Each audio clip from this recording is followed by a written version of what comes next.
Florida travels on the road to face Tennessee in one of the best SEC rivalries. Let's talk about it and give a prediction at the end.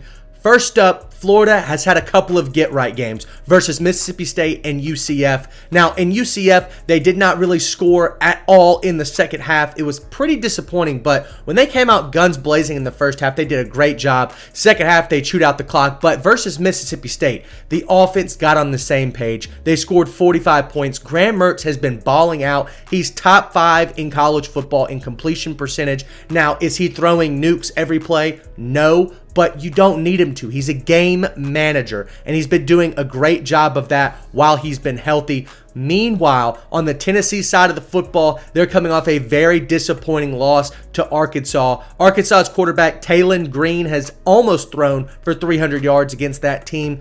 They came off with a chance to win. Nico Iamaleava, their sophomore quarterback, had a bit of a slip up there at the end mentally. He ran out of bounds with no time on the clock, but a chance to win on the road. Still very disappointing. What I want to talk about here is my new college football model that I'm basing my predictions off of. This is just a mere test. We're going to see how this goes for the rest of the season. But right now, we ran a simulation between Tennessee and Florida 50 times. And of course, we put the environment in Neyland Stadium, packed house, partly cloudy. The weather was exactly what everybody's predicting for tomorrow.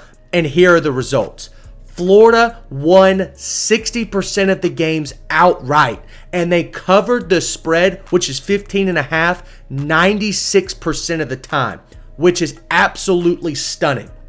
Now, what I think is really interesting is the over-under hit the under 70% of the time. Now, what I think is cool about that is that means that this is going to be a dogfight, and Florida is either going to come out on top or keep it really close. So I went and found some statistics that kind of pair to match with this prediction. We're not. If I had my gut, just my gut, I think Tennessee obviously wins the game outright. Covering the spread, though, is interesting, and that's why we're going with the model here. So for Florida, they are 100% efficient in the red zone. Every time they're in the red zone, they've scored a touchdown. So that's tied first in college football. They're fourth in completion percentage, which I think is very interesting. Graham Mertz is not making a ton of mistakes, and he's putting the ball exactly where it's supposed to be the vast majority of the time. So Tennessee is going to have a hard time creating turnovers in that categories.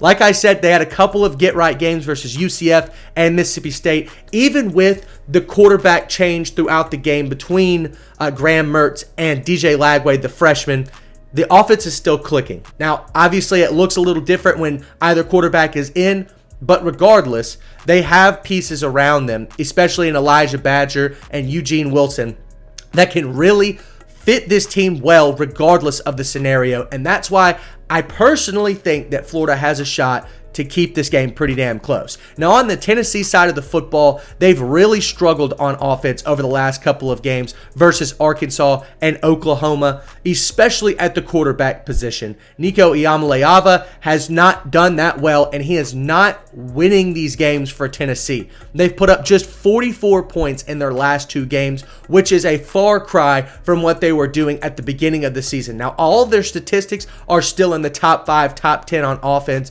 but I think that's really riding hard off of the first 3 games where they were averaging damn near 60 points a game.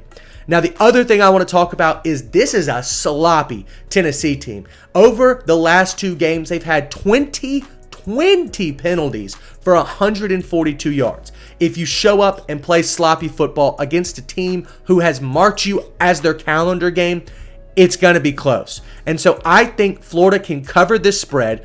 It's going to go under 57.5. I'm going to put over a unit on both of these things. We're going to see how it plays out. But right now, my model is telling me Florida is 1,000% going to cover the spread. 96% of the time they do in our simulations. So that's going to do it for our Florida versus Tennessee preview. I think it's going to be a very good game to watch. Be sure to tune in for it, and be sure to tune in next episode. We'll see you next time.